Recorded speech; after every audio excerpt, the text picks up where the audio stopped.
Salam saudara-saudara yang dikasihi Tuhan.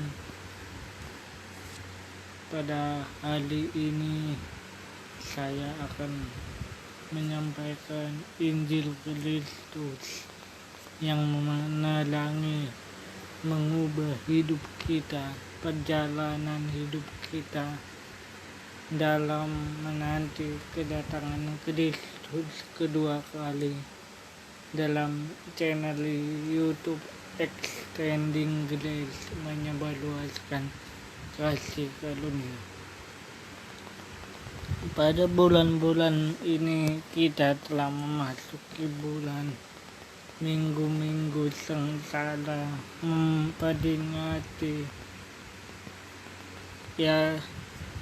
karya yang terbesar, karya Tuhan yang terbesar di dalam dunia sepanjang sejarah kehidupan, yaitu mengenang, merenung masa-masa, hari-hari menjelang kematian Kristus di Golgota untuk menebus dosa manusia, yang disebut dengan masa Prapaskah, ya.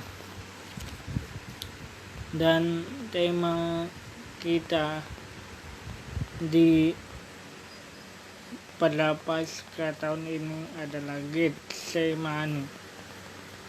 Getsemani adalah tempat, sebuah taman di mana Tuhan Yesus berdoa sendirian kepada Bapanya sebelum dia ditangkap oleh para prajurit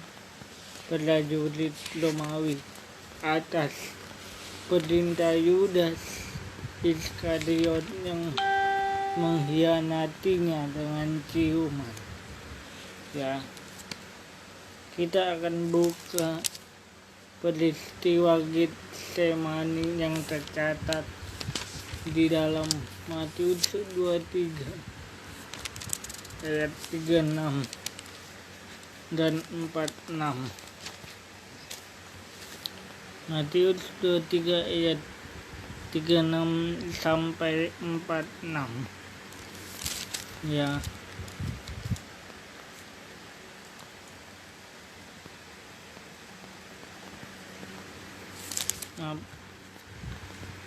Markus, Matius 26 ayat 36 sampai 46. Matius 26 ayat 36 sampai 46. Maka sampailah Yesus bersama-sama murid-muridnya ke suatu tempat yang bernama Getsemani. Lalu ia berkata kepada murid-muridnya, "Duduklah di sini, sementara aku pergi untuk berdoa." Dan ia membawa Petrus dan kedua anak Zebedeus sertanya. Maka mulailah ia merasa sedih dan gentar. Lalu katanya kepada mereka, "Hatiku sangat sedih, seperti mau mati rasanya. Tinggallah di sini dan berjaga-jagalah dengan aku." Maka ia maju sedikit lalu sujud dan berdoa, katanya, "Ya Bapakku, jikalau sekiranya mungkin, biarlah cawan ini lalu daripadaku. Tetapi janganlah seperti yang ku kehendaki, melainkan seperti yang Engkau kehendaki." Setelah itu ia kembali kepada murid-muridnya itu dan mendapati mereka sedang tidur. Dan ia berkata kepada Petrus, "Tidakkah kamu sanggup berjaga-jaga 1 jam dengan aku? Berjaga-jagalah dan berdoalah supaya kamu jangan jatuh ke dalam pencobaan. Lo memang penurut tetapi daging lemah. Lalu ia pergi untuk kedua kalinya dan berdoa, katanya, ya Bapakku, jikalau cawan ini tidak mungkin lalu, kecuali apabila aku meminumnya, jadilah kehendakmu. Dan ketika ia kembali pula, ia mendapati malaikat sedang tidur sebab mata mereka berat. Ia membiarkan malaikat di situ lalu pergi dan berdoa untuk ketiga kalinya dan mengucapkan doa yang itu juga. Sesudah itu ia datang kepada murid-muridnya dan berkata kepada mereka, tidurlah sekarang dan istirahatlah. Lihat, saatnya sudah tiba bahwa anak manusia diserahkan ke tangan orang-orang berdosa. Bangunlah, marilah kita pergi, dia yang menyerahkan aku sudah dekat. Demikian firman Tuhan. Berbahagialah kita yang mendengar, membaca, dan melakukan firman Tuhan. Secara konteks dekat, saat itu Yesus sedang menghadapi salib. Ya, ketika dia ada di Taman Getsemani, dia mengalami penderitaan, tekanan, bahkan Alkitab berkata peluhnya seperti titik-titik darah. Namun murid-muridnya tertidur dan Yesus sendirian, ia sendirian dalam pergumulan di Taman Getsemani. Secara konteks jauh perjanjian lama, konsep cawan murka sudah ada di dalam Yesaya 51 ayat 17. Ya, Yesaya pasal 51 ayat 17. Demikian bunyi firman Tuhan. Terjagalah, terjagalah, bangunlah hai Yerusalem, hai engkau yang telah meminum dari tangan Tuhan isi piala kehangatan murkanya, engkau yang telah meminum, menghirup habis isi cangkir yang memusingkan. Jadi apa yang kita pelajari dari konteks jauh tentang Taman Getsemani ini, yaitu tentang Yesus mengambil murka kita atas dosa kita. Yesus mengambil murka atas kutuk dosa kita. Ya, tentang hamba Tuhan yang menderita. Ya, itu tertulis juga dalam Mazmur penderitaan di Mazmur 22. Ya, jadi itu telah dinubuatkan oleh para nabi tentang peristiwa Taman Getsemani ini. Getsemani adalah penggenapan penebusan dalam perjanjian lama. Secara inkarnasi atau kenosis, mengapa Yesus berdoa di Taman Getsemani? Secara teologi sistematika, Yesus bergumul sebagai Allah yang berinkarnasi, menjelma menjadi manusia. Yohanes 1 ayat 14. Inkarnasi Kristus yang adalah Tuhan Allah, pencipta langit dan bumi, menjadi manusia.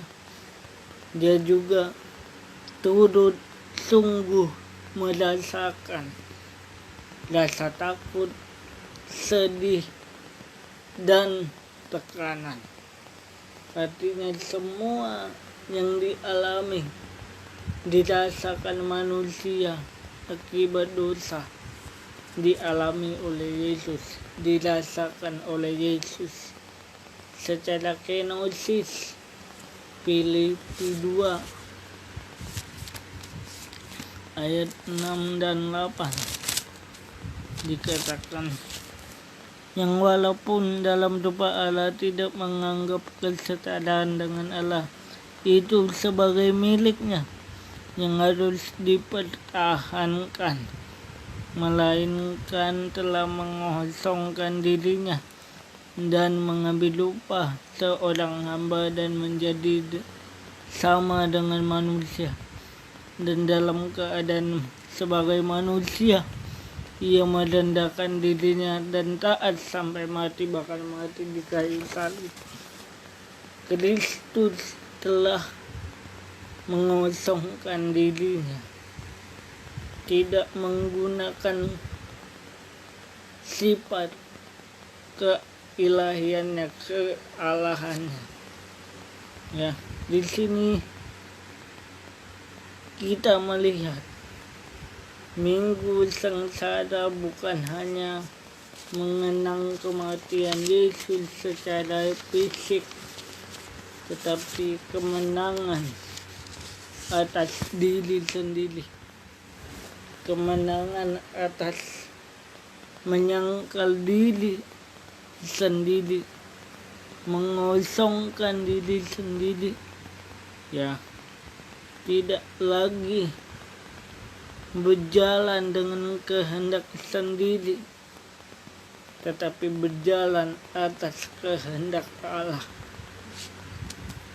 Secara teologis, Minggu Prapaskah atau Minggu Sengsara Getsemani adalah titik pusat, titik keputusan di Taman Eden sebelum Golgota. Ya, gambaran nubuatan ketika di Taman Eden manusia berkata, jadilah kehendakku. Ya, di Getsemani justru Yesus mengatakan, jadilah kehendakmu. Ya, di Taman Eden manusia berkata, jadilah kehendakku, berpusat pada diri sendiri. Tetapi di Taman Getsemani Yesus berkata, jadilah kehendakmu, berpusat pada kehendak ilahi atau kehendak Bapa surgawi. Roma 5 ayat 19. Jadi sama seperti oleh ketidaktaatan satu orang, Adam, semua orang telah berbuat dosa. Tetapi karena ketaatan satu orang, semua orang menjadi benar. Oleh ketaatan Kristus, saudara dan saya menjadi benar. Kita semua dibenarkan oleh karena Kristus yang taat. Ya, maka kita juga harus hidup dalam kebenaran. Minggu Sengsara mengingatkan penebusan lahir dari ketaatan. Taat artinya saudara percaya Yesus sebagai juru selamat dan Tuhan. Lahir baru, keselamatan lahir dari pengorbanan. Ya, sama seperti Yesus yang rela berkorban bagi manusia berdosa.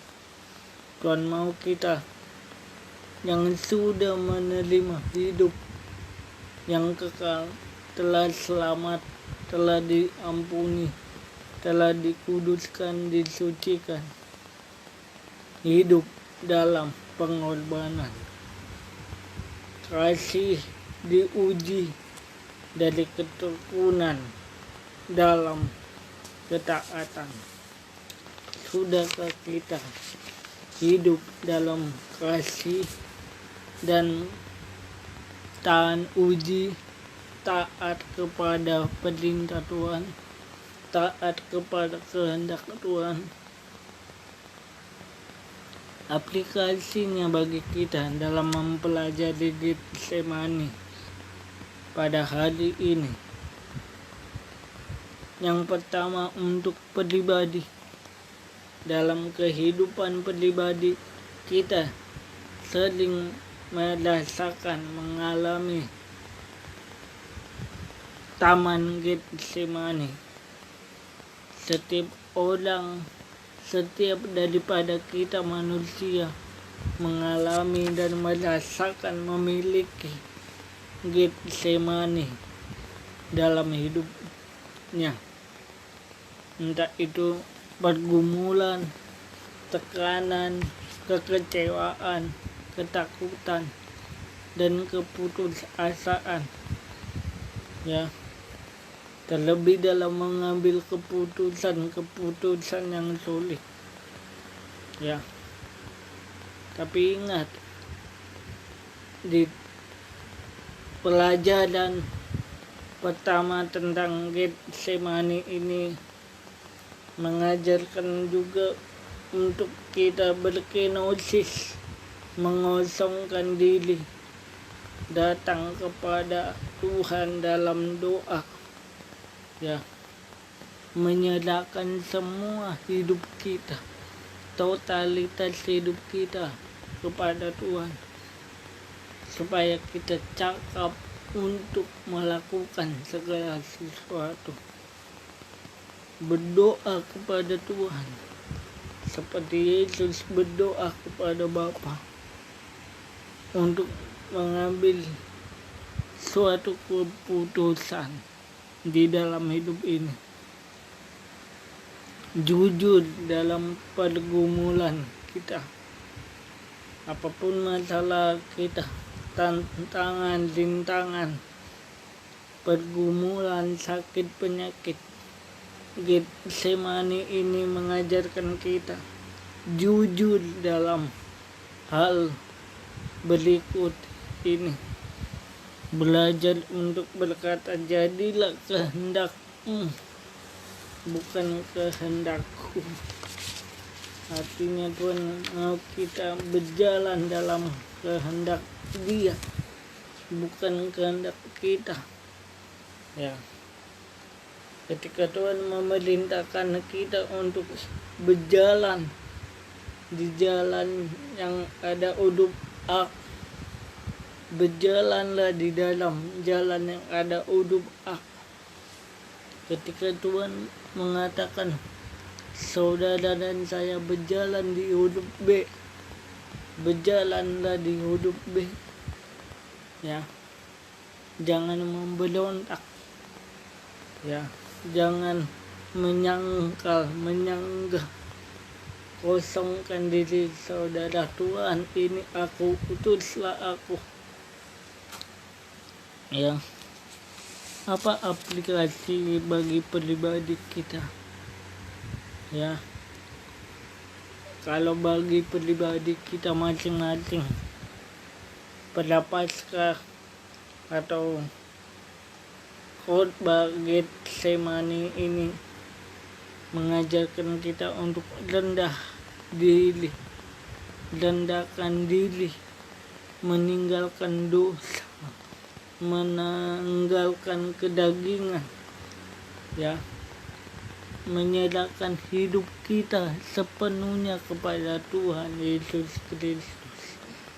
Rendahkan hatimu dan serahkan hidupmu kepada Tuhan. Rendahkan hatiku seperti rendahkan hatiku, ya, dan menyerahkan hidupku kepada Tuhan. Jalanku bagi Tuhan. Kadangkala kita tidak mau seperti itu, ya.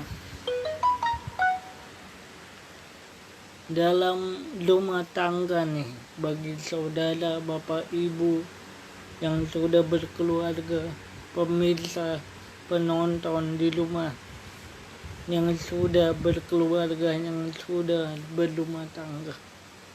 Banyak konflik di dalam rumah tangga kita masing-masing. Banyak hal-hal negatif, banyak intimidasi si jahat yang mengelong-elong iman kita, membuat kita tidak memandang kepada Yesus, tidak mau ikut Yesus, tidak mau percaya Yesus. Ya, Getsemani mengajarkan kita untuk belajar mengalah. Suami harus mengalah kepada istri, begitupun istri mengalah kepada suami. Ya, tunduk kepada satu dengan yang lain, taat seperti Kristus taat kepada Bapa. Ya, taat kepada suami, taat kepada istri.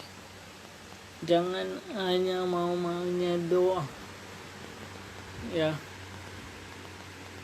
kadangkala istri lebih ingin ditaati oleh suaminya, tapi dia tidak taat kepada suaminya, padahal suaminya taat kepada istrinya, ataupun sebaliknya. Suami dan istri harus belajar memahami, mengalah, mengampuni seperti Kristus telah mengampuni saudara dan saya. Jangan hanya mau suami mulu mengampuni diri saudara pada istri. Jangan juga pada suami hanya ingin istrimu mengampuni dosamu. Ya, cinta bukan tentang menang atau kalah, tetapi tentang mengampuni, mengasihi, mencintai seperti Kristus melakukannya. Getsemani dalam persahabatan. Di taman Getsemani murid-murid tertidur pada saat itu, sedangkan Tuhan Yesus kesepian dalam berdoa. Ketika berdoa, ya, namun Yesus mengajarkan kita untuk berkenosis, mengosongkan diri. Ya, dalam hal persahabatan, Tuhan ingin kita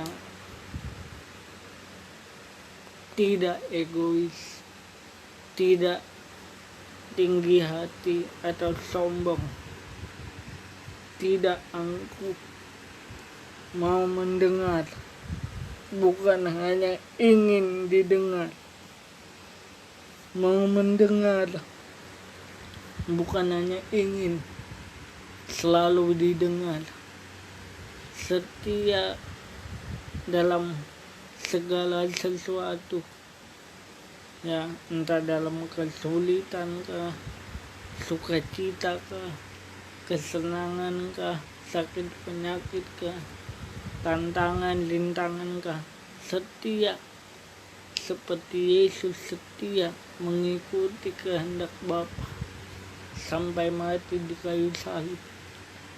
Itulah Getsemani dalam persahabatan, mengampuni satu sama lain seperti Kristus telah mengampuni teman. Ya, dalam pribadi, ngasa Prapaskah atau Getsemani ini mengingatkan untuk selalu tekun berdoa.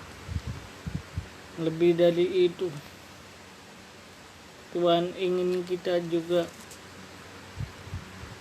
bertobat, merubah hidup kita, pikiran kita, perasaan kita, dan mengosongkan diri seperti Yesus.